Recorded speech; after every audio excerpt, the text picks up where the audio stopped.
Hey, welcome back to UltraBolt, your power station for game dev magic. Today, we've got something exciting. We're diving into not just one, but two of my Unity packages, FPC PowerPack and FPS PowerPack. If you've ever wanted to give your game that smooth, pro-level first-person movement and weapon system, you're in the right place. In this video, I'll walk you through how to get started, set everything up, and even share some secret tips along the way. So, grab your coffee, open up Unity, and let's power up your project together. Let's go.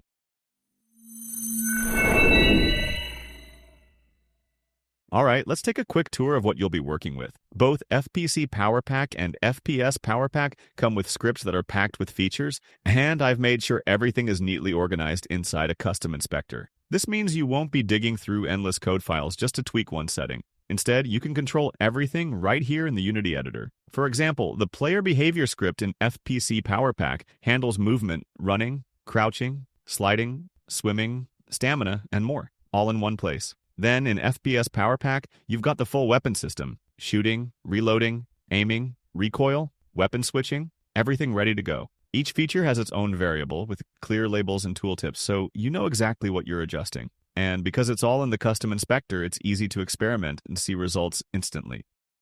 Now that you've seen the variables, let's check out how it all comes together in gameplay. We'll start simple: walking, running, and jumping. Smooth, responsive, and ready right out of the box. Then we add crouching, and when you combine running with crouching, you get that nice sliding move. It feels great and adds a lot of style to your game's movement. And to make it even more immersive, there's a built-in head bob camera effect. Every step, slide, and jump has just the right motion to make it feel alive. Movement isn't just about visuals. Sound plays a big part too. That's why FPC PowerPack comes with a complete footstep system. You've got footsteps for walking and running, plus separate sounds for jumping and landing. And it doesn't stop there. The system can play different footstep sounds depending on the surface you're walking on. All you need to do is add one simple script, set the audio clips, and you're done.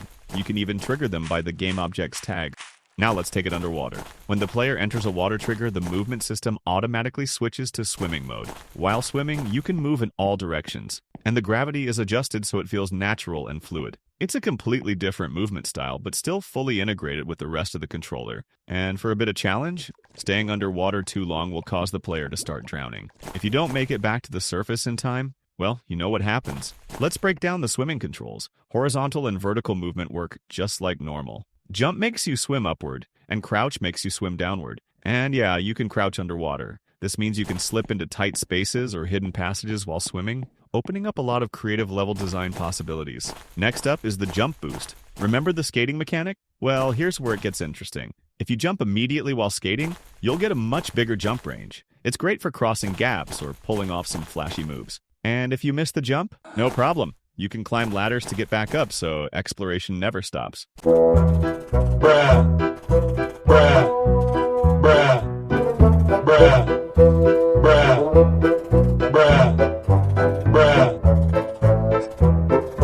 After a few tries, I finally made the jump. Now let's look at another handy feature, the pickup system. The player can pick, drop, or even throw objects that have a rigid body attached. You can use this in all kinds of ways. Create obstacles to slow down enemies, build a temporary walkable path, or place objects on specific spots to trigger events. It's a simple mechanic, but it opens the door to a lot of creative gameplay ideas. The climbing system is just as straightforward. When the player enters a ladder trigger, they can climb anything, moving only up and down while inside the trigger area. But here's where it gets more dynamic. If you aim in a specific direction and jump, the player will automatically leave the ladder and jump toward that direction. Think of it as a parkour move, letting you chain climbs and jumps into smooth, fluid movement. Now let's talk about the health system. The player can take damage and also be healed. With the interactable script, you can choose exactly how healing works. Restore a set amount of health, fully heal the player, or even extend their maximum health for upgrades. On the damage side, there's also fall damage. The higher the fall, the more damage the player will take, so watch those jumps. And the last feature in FPC PowerPack is the damage area.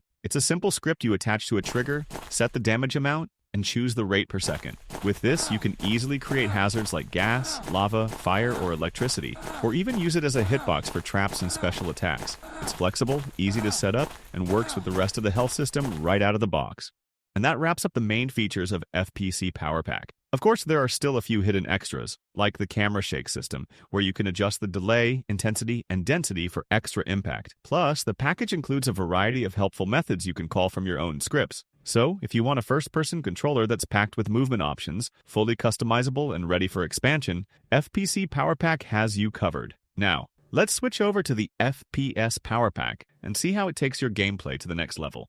Alright, before we dive in, here's what you need to know. The FPS PowerPack is basically the upgraded version of FPC PowerPack, but with a full advanced weapon, gun, and grenade system added on top. Now, I don't own the 3D models I'm using in this video, so you won't find them included when you download the package. What I'm providing are the behaviors and scripts, the full logic that powers the weapons. But don't worry. In this video, I'll show you exactly how to link any weapon model you have to the FPS PowerPack scripts, so you can make it work with your own assets. Let's start with the interactable script in the inspector. You see that it comes with an enum that lets you choose the interaction type, from healing the player to picking up weapons or ammo, or even upgrading weapons, just like in Call of Duty's zombie mode. And as always, everything is laid out in the custom inspector. That means no digging through code. You just set the interaction type, tweak the settings, and you're good to go. Now let's jump to the weapon script. This is a scriptable object that stores all the weapon's information as a profile. Whenever you want to use a specific weapon, you simply drop its profile into the slot.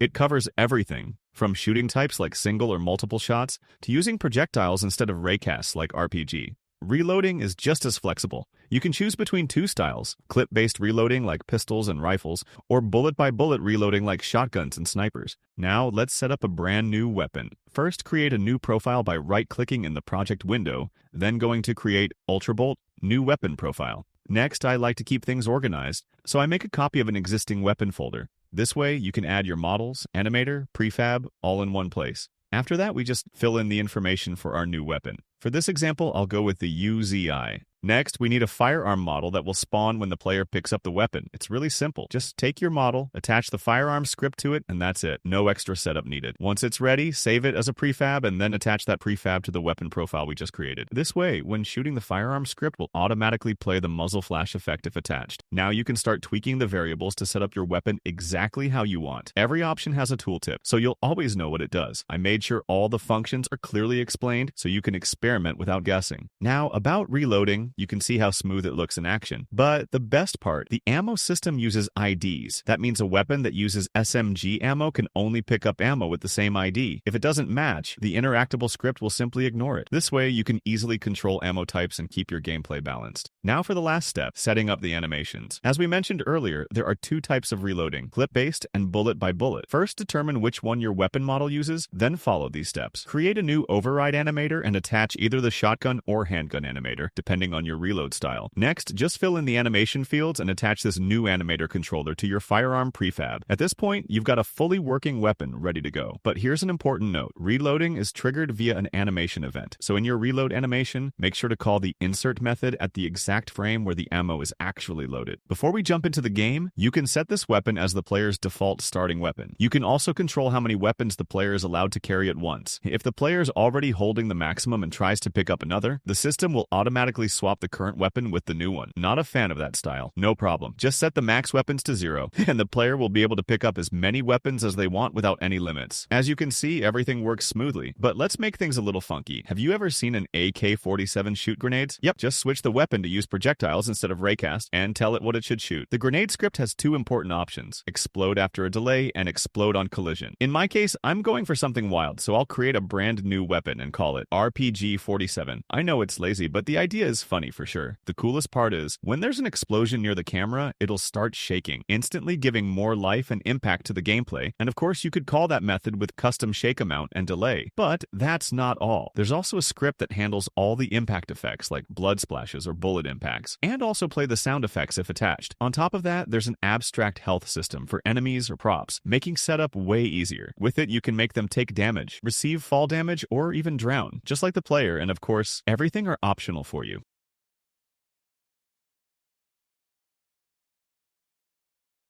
And that's a wrap for this showcase of the FPC PowerPack and FPS PowerPack. Both packs are built to save you time, give you flexibility, and help you create awesome gameplay without getting lost in complicated setups. Remember, everything is fully documented and well commented on every script, so you can always dive deeper and tweak things exactly the way you want. If you found this video helpful, don't forget to hit like, drop a comment with your thoughts, and of course, subscribe to Ultrabolt for more Unity tools, tips, and tutorials. Thanks for watching, and I'll see you in the next one.